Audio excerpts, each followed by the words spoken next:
I was so surprised, but also relieved to hear somebody else talk about their experience with the Draconians. Because up until that point, I had felt alone. His name was Matthew, and he too had the meta-human gene. His starseed powers manifested as him having the ability to process information at lightning speed, almost 100 times faster than the average human. He used his talents to invent technological advancements for ordinary devices that he kept locked away inside his lab.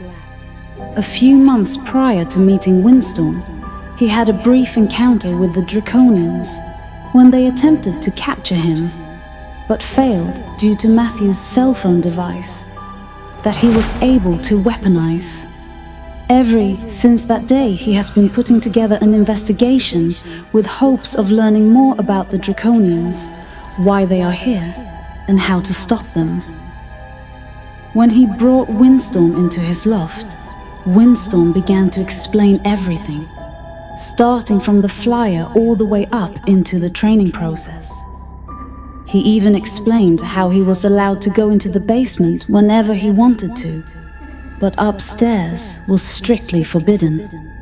Upon hearing this, Matthew insisted that Windstorm should go upstairs anyway. But Windstorm didn't think it was a good idea to go against the rules. He knew that the doors upstairs were locked, and if he was caught trying to break in, that there would be dire consequences.